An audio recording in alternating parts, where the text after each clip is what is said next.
parler maintenant des transits de Neptune. Alors Neptune est une planète lente, c'est une planète qui fait le tour du zodiaque, je n'ai pas vérifié, je crois que c'est quelque chose comme 160 ans, quelque chose comme ça.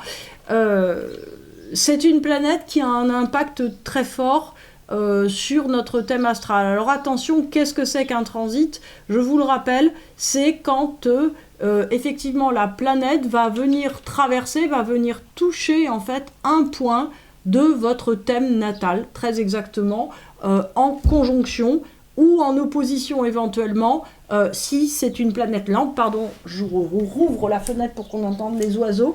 Voilà. Donc qu'est-ce que c'est qu'un transit de Neptune? Un transit de Neptune va agir en fait de l'intérieur et non pas de l'extérieur, contrairement à Pluton. C'est-à-dire qu'un transit de Neptune va travailler sur une espèce de dislocation de la planète. Ça veut dire que si vous avez un transit de Neptune qui passe par exemple sur votre soleil natal, on va passer comme ça, sur votre soleil natal, ça veut dire que les évidences de votre identité, vos points de repère, votre manière de vous positionner vont devenir extrêmement fluctuants. Vous allez en fait changer complètement de valeur. Alors qu'est-ce qu'un transit de Neptune? Normalement, si vous voulez, ça joue sur deux pôles en fait qui ont l'air très différents mais en fait sont très liés. C'est à la fois un pôle de dépression et un pôle d'appel spirituel. Je vais vous expliquer pourquoi c'est lié. En vérité, nous sommes des êtres qui sommes conditionnés, on a remarqué. Donc conditionné, ça veut dire quoi? Ça veut dire que sur toute chose, avant même qu'une situation se propose, en fait se pose, on a des idées. Ça veut dire que ça c'est bien, ça c'est mal, il faut faire comme ci, il faut faire comme ça. On a des idées absolument sur tout. Ces idées qui sont absolument là sur tout définissent notre identité. Ça définit quoi? Ça définit qui on est. J'aime le rose, j'aime les tomates, je me lave une fois tous les 4 jours. Voilà, c'est moi. Voilà, c'est ça, c'est moi. Si, en fait, Neptune vient de l'intérieur et vous dit quelque chose d'autre, vous dit, tiens, change d'idée à propos de quelque chose. On pourrait croire bêtement que, en fait, on va juste dire, ah bah oui, en fait, j'aime la salade plus que les tomates, par exemple. Mais, en fait, non. Ce qui se passe, c'est qu'il y a une période d'effondrement de l'identité, un effondrement de la personnalité, ou bien loin de réadopter un nouveau conditionnement, puisqu'on passe de conditionnement en conditionnement, comme ça vous aura pas échappé tant qu'on n'est pas dans l'illumination. Donc, en fait, on passe de conditionnement en conditionnement, et entre deux conditionnements, en fait, on a une espèce de période, si vous voulez, de fluctuation intérieure, dans lequel on perd nos repères, et dans lequel on aurait potentiellement la possibilité de sortir de tout conditionnement. Puisque quel est le but de Neptune? Le but de Neptune, c'est de nous sortir des conditionnements, c'est-à-dire de nous faire montrer que la pluie et le soleil, il n'y a pas mieux la pluie, mieux le soleil. Il y a la pluie et le soleil sont tous deux nécessaires. Leur double excès serait néfaste de toute façon. Et quoi qu'il en soit, en fait, on n'a pas à préférer puisque ça arrive. En fait, la préférence ne change rien. On est obligé d'une certaine manière de suivre les choses telles qu'elles se présentent et essayer de changer, non pas pour changer quelque chose, mais pour rétablir l'équilibre. Au fond, pour sortir d'une dépression que veut nous donner Neptune, pour donc cette espèce de déconditionnement, pour en sortir, il faut non pas essayer de se rejeter dans un conditionnement inverse, en se disant « mon Dieu, ça y est, je le savais, je suis un con, je me suis trompé » et on fait l'inverse. Non, en fait, c'est simplement que les deux approches sont complémentaires. Et c'est ça qu'il faut arriver à comprendre. Donc, quand Neptune passe sur l'identité, il fait sauter, en fait, mais il ne fait pas sauter vraiment comme Pluton, c'est-à-dire qu'en fait, il mine de l'intérieur, si vous voulez, en gros, il fait des micro-fissures absolument partout, dans vos conditionnements, dans vos certitudes, et ça s'effondre. Et quand ça s'effondre, en fait, vous vous dites, mais où est-ce que je suis? Pourquoi ça m'amusait avant, ça ne m'amuse plus? Je ne sais plus où je suis. Et en fait, ça suppose quoi? Ça suppose qu'on doive normalement aspirer non pas à un nouveau conditionnement, donc pas la salade plutôt que les tomates, mais plutôt de se dire, tiens, et en fait, ça serait quoi pour moi, le pas d'après, pour moi? Le pas d'après, c'est pas forcément si vous êtes mère ou père de famille, que vous avez un métier, on vous demande pas forcément d'aller méditer dans une grotte, en tout cas peut-être pas tout de suite. L'idée, si vous voulez, c'est pas forcément quelque chose qui irait contre ce que vous êtes, mais quelque chose qui agrandit ce que vous êtes. C'est le principe de toute façon de tous les transits, c'est-à-dire qu'on vous demande d'agrandir juste un tout petit peu votre champ pour en fait redonner plus de place à une nouvelle expression de vous-même. Donc tout cela prend beaucoup de temps, c'est pour ça qu'on s'incarne des millions et des millions d'incarnations. Donc ça, c'est le principe d'un transit de Neptune sur le Soleil. Quand Neptune passe sur la Lune, qu'est-ce qui se passe? Il va changer complètement les émotions intérieures de quelqu'un, c'est-à-dire que ce qui, en fait, crée votre attachement émotionnel à des choses, ce qui crée votre bien-être, ce qui crée votre sentiment de sécurité, ne va plus suffire. Vous allez avoir l'impression que manger un gâteau à la fraise ou prendre un bain, c'est pas suffisant. En fait, vous avez véritablement un besoin de partage plus important. Vous avez peut-être besoin d'ouvrir une boulangerie ou de rencontrer quelqu'un, mais en tout cas, vous ne pouvez pas en rester à votre manière d'être en sécurité précédente. Donc Neptune donne quelque chose de l'ordre d'une dilatation, c'est un autre mot de Neptune, c'est-à-dire qu'on vous demande de vous nourrir avec quelque chose de beaucoup plus grand.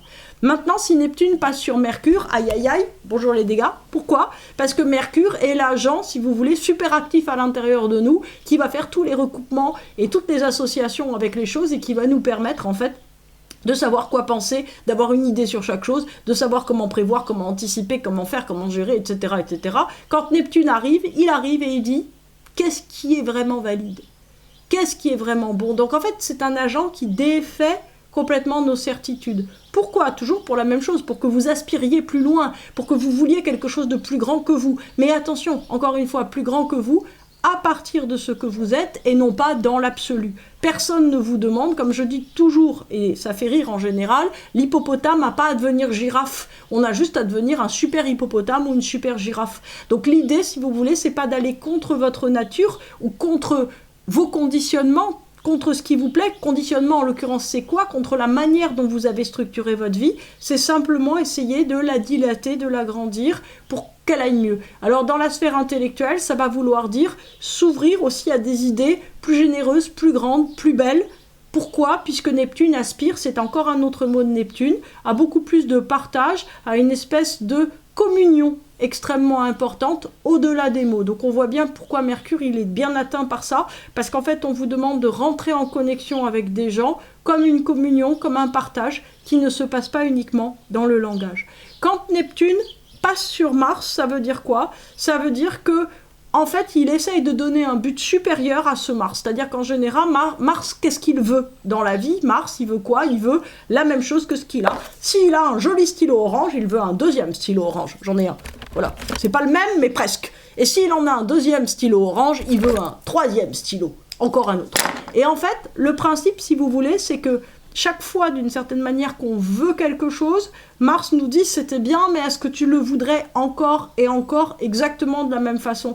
Bien sûr que nous, on a l'impression que c'est chaque fois différent. On a un sac, on en voit un autre, on se dit ah c'est super, et puis un troisième, ah c'est super. Comme ça, moi je fais beaucoup rire en fait mon entourage parce que j'achète toujours la même chose et on me dit mais pourquoi en fait tu l'as en 4 exemplaires? Mais c'est très différent, ça m'énerve beaucoup évidemment. Mais non, en fait si vous voulez, on essaye quoi? Comme on le dit très joliment, hein, j'allais dire, comme Arnaud Desjardins le dit très joliment, en fait, on cherche un renforçateur d'identité. C'est-à-dire qu'en puisant quelque chose dans la société de consommation, Paul Ariès le dit aussi, et ben qu'est-ce qu'on fait? En fait, on essaie de se conforter dans le fait qu'on est soi-même. Neptune qui passe sur Mars, il dit à Mars, t'as 4 sacs, on va pas en acheter un 5e. Essaye de vouloir quelque chose de plus grand. Essaye de vouloir quelque chose, en fait, qui dilate ton identité, puisque Mars est vraiment, si vous voulez, la structuration de l'ego de désir, de l'ego qui veut, de l'ego qui se construit dans le fait de vouloir et de vouloir quelque chose d'après. C'est le petit projet qui nous emmène au pas d'après. Neptune dit quoi, veut quoi? Il dit vouloir avec d'autres, vouloir en communion, vouloir en partage, vouloir en déploiement de soi. Qu'est-ce que j'ai oublié? Plein de choses. Vénus, donc quand Neptune passe sur Vénus, ça veut dire qu'il va y avoir une espèce de guerre entre des titans. Pourquoi? Parce que Vénus, elle veut pour soi. Et Neptune veut quoi? Neptune veut donner. Donc on en a un qui veut prendre et l'autre qui veut donner. On voit bien que ça ne va pas dans le même sens. C'est-à-dire que d'une certaine manière, normalement, quand il y a une évolution normale dans l'identité ou dans la personnalité qui se passe, c'est parce que quelqu'un a assez reçu qu'il commence à pouvoir donner. Alors, tout le problème est, assez reçu, c'est quand? Parce que assez reçu, c'est jamais assez, en fait. Aujourd'hui, vous avez un gâteau au chocolat, le lendemain, vous allez en vouloir un autre. Aujourd'hui, vous avez un bisou, le lendemain, vous allez en vouloir un autre. Aujourd'hui, vous avez un compliment, vous dites « T'es super, t'as les plus beaux chats de la Terre, t'es incroyable ». Et vous allez vous dire « Ah ben oui, mais demain, en fait, je veux que ça soit encore ». Toute la société, tout le retour de notre monde, il est conçu sur cette augmentation sur ce besoin de recevoir plus et encore. Vous avez une prime, vous allez en vouloir une seconde, j'en suis sûre. Et en fait, le problème, il est là. Quand est-ce qu'on dit assez? Neptune, il a une idée très claire de quand est-ce qu'on dit assez. On dit assez quand on se dit recevoir, c'est ennuyeux en fait. J'ai envie de donner. Pourquoi? Parce que quand on donne, quand il y a quelque chose qui part de soi pour donner, ça veut dire quoi? Ça veut dire qu'on n'est plus un enfant. Ça veut dire qu'on est riche. Ça veut dire qu'on est capable en fait de prendre quelque chose à l'intérieur de soi, pas forcément une chose, quelque chose qu'on est capable de donner, qu'on est capable de le donner. Et en le donnant, il se passe quelque chose d'absolument incroyable et miraculeux. On s'enrichit.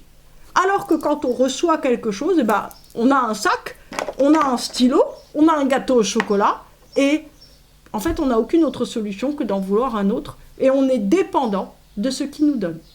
Neptune nous donne la liberté. Un autre mot très très important de Neptune. La liberté de quoi? De quoi donc? La liberté en fait de faire soi-même sa sécurité. De comprendre qu'on est soi-même riche. Donc en fait on n'a pas besoin de se sentir en trouble, en difficulté de réception, etc. Parce qu'on est soi-même riche. On est soi-même celui, celle qui peut donner. Si on peut donner, comment peut-on être pauvre? Comment peut-on être en insécurité, qu'elle soit affective ou financière? Ce sont les deux mots de Vénus. Donc en fait, Neptune qui vient sur Vénus la met très souvent en fragilité, puisque le concret en fait d'un transit de Neptune sur Vénus, c'est qu'il lui dit « Mais t'as des objets? T'as des gens autour de toi que tu essayes de posséder? Mais comme tu es pauvre, viens avec moi, tu seras très riche. » Donc on voit très bien comment dans la société, comment dans notre vie, ça peut être très impactant, c'est-à-dire que tout à coup, en fait, on sent une énorme frustration, puisqu'on se dit, mais ces objets, ils sont pas assez, mais ces gens que j'ai autour de moi, ils donnent pas assez. Oui, mais justement, c'est à nous à construire. Et à construire autre chose, dans une autre dimension. Alors, c'est toujours difficile de changer de fréquence, c'est ce que nous demandent justement ces trois planètes transsaturniennes, dont j'ai déjà parlé de Pluton, Neptune et Uranus sont évidemment dans la même chose. Alors, Soleil, Lune, Mars, Vénus, Mercure, c'est la constitution de la personne humaine, c'est la constitution de l'ego, en fait, si vous voulez, cette structure qui va nous permettre d'évoluer, d'avancer dans l'existence, de se construire au pas d'après. Jupiter et Saturne, c'est deux autres dimensions. Jupiter et Saturne, ce sont deux planètes, si vous voulez, qui vont, d'une certaine manière, nous construire collectivement.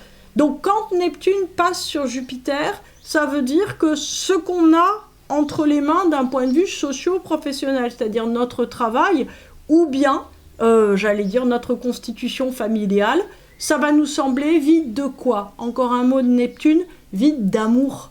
C'est-à-dire qu'on va se dire, mais où est le sens? Où est l'amour? Où est ce sens? Où est ce sentiment de partage, d'intensité que je souhaite réaliser?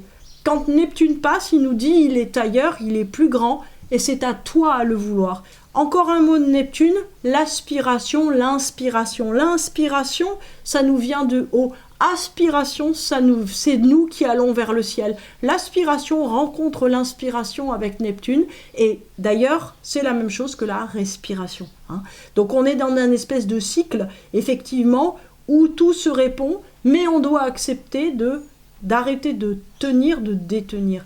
Saturne pose la question du sens de la vie. Quand Neptune passe sur Saturne, c'est vraiment la seule conjonction qui va être de nature excessivement et seulement spirituelle. C'est-à-dire que Neptune passant sur Saturne va dire les buts du monde ne sont plus suffisants, les buts du monde ne sont pas assez, ce que je veux, moi, c'est réaliser quelque chose d'autre, quelque chose de plus grand. C'est donc un transit très spirituel ou religieux. Ça peut vouloir dire que vous vouliez rentrer dans les ordres. Alors, la question, si vous voulez, c'est que renaître, changer de niveau, passer vraiment à un autre seuil est quelque chose qui est assez complexe, puisque c'est quelque chose, si vous voulez, qui va supposer quelque part d'abandonner une fréquence pour rentrer dans une autre. En général, si vous voulez, quand on change de fréquence par rapport à l'existence, en fait, on a tout le temps l'impression de voir ce qu'on quitte, mais beaucoup moins ce qu'on gagne. L'idée profonde, en fait, de Neptune, c'est d'arrêter de se sentir coupé, arrêter de se sentir séparé. C'est-à-dire que, quelle est la différence entre le monde des corps et le monde de l'esprit? C'est que dans le monde de l'esprit, il n'y a pas de séparation. On est dans quelque chose qui est un flux permanent où on est en permanence enrichi des choses. Alors que dans le monde des corps, eh ben, si je donne à Arnolphe quelque chose, je ne le donne pas à Mathilda. Et en fait, voilà, l'un se sent lésé par rapport à l'autre. En vérité, il y a quelque chose qui est très important, c'est que de l'individuel au collectif, au monde de l'esprit, si vous voulez, on a une espèce de continuité. Nous, en tant qu'être humain, qu'est-ce qu'on peut vouloir? On peut vouloir faire l'effort de ne pas se sentir lésé parce que quelqu'un d'autre a quelque chose et de se dire, en fait, c'est collectivement. C'est d'abord dans un couple ensemble, on est deux et on avance ensemble, tous les deux, vers quelque chose. Ça peut être des amis, des collègues qui décident de faire quelque chose ensemble. Donc en fait, ils font quelque chose à 2 ou 3, ils ne sont pas lésés parce que l'un a quelque chose puisqu'ils sont ensemble. L'entité peut être familiale. On se dit, bah, mes enfants, mes parents ont quelque chose, c'est bien parce qu'en fait, on a quelque chose ensemble, la ressource, elle est commune. Ensuite, on peut passer à quelque chose de collectif. Ensemble, on est en train de faire quelque chose. Personne n'est lésé. Tout le monde peut faire quelque chose ensemble. Ce collectif, ça suffit pas. Il faut passer au niveau de l'esprit, c'est-à-dire au moment où en fait on comprend qu'on est tous en lien et pas juste les gens en fait avec lesquels on a choisi et qui ont les mêmes valeurs que nous. Ça veut dire quoi? Ça veut dire que potentiellement il peut y avoir une unité de fréquence. C'est comme, si vous voulez, un diapason, c'est comme quelque chose qui s'accorde. Neptune est la planète de la musique. Neptune est la planète de la communion spirituelle. Ça veut dire quoi? Ça veut dire que tous ensemble, nous sommes chacun des tonalités qui sommes complètement uniques, que ces tonalités, en fait, elles vont créer une espèce d'unité globale extrêmement importante qui sera une symphonie. C'est la symphonie cosmique. Hein. Sur Terre, nous devons en fait nous remettre dans l'idée que nous sommes chacun comme des toutes petites étoiles et que chaque étoile, elle doit avoir son cycle, sa place, sa régularité, au lieu d'avoir cette espèce de mouvement complètement sporadique et complètement absurde qui va casser quelque part l'ordre du monde. Ce qui est très important, c'est que chacun d'entre nous retrouve son cycle, retrouve sa place sans perdre sa direction. Hein, c'est ça qui est très important. Alors, quand un transit de Neptune va toucher à un point en opposition dans le thème, l'impact sera moindre, hein, l'impact sera beaucoup moins important, et bien évidemment, il peut y avoir des transits de Neptune sur Pluton ou sur Uranus. Ce seront des transits qui seront vécus au niveau collectif de l'humanité avant d'être des transits au niveau individuel. Donc là, il faudra partir en fait de la définition collective avant de partir de la définition individuelle. Qu'est-ce que ça veut dire? Ça veut dire qu'il faut regarder ce qui se passe dans le monde pour savoir quelque part ce que vous avez à changer en tant qu'individu. Ce que vous avez à changer, c'est une chose qui est très importante. Pourquoi? Parce qu'un transit comme Neptune, comme Pluton, comme tous les transits, ça s'accompagne. C'est un mouvement d'accompagnement. Si vous résistez, si vous essayez de contrôler ce mouvement qui vous traverse, hein, c'est comme les cycles de la Lune, si vous essayez en fait de dire « Ah ah, c'est pas la Lune montante », oui, bon, ça va rien changer en fait. Hein. L'idée, si vous voulez, c'est de se dire « Ok, la Lune est montante, donc à ce moment-là, je peux faire ci, je peux faire ça, etc. » Et au contraire, quand la Lune sera descendante, vous pourrez faire d'autres choses. Au fond, c'est simplement accompagner le cycle, comprendre ce qui se passe, de manière à le déployer. Notre intérêt, en fait, c'est de tirer parti le plus possible de l'environnement. Et pourquoi on doit tirer parti d'un environnement? Parce qu'on est incarné, parce qu'on est dans le monde des corps. Comme on est dans le monde des corps, nous sommes soumis à des cycles. Ces cycles, nous devons les respecter, nous ne pouvons y échapper tant que nous sommes incarnés. Qu'est-ce qui est dans le monde des corps? Qu'est-ce qui est incarné? Justement nous-mêmes, notre corps, pas notre esprit. C'est-à-dire que notre esprit est libre. Sauf que pour être libre, il doit s'inclure dans ce cadre qui est celui posé, en fait, par la cosmique, même la symphonie cosmique qui se pose dans notre thème et que nous récapitulons.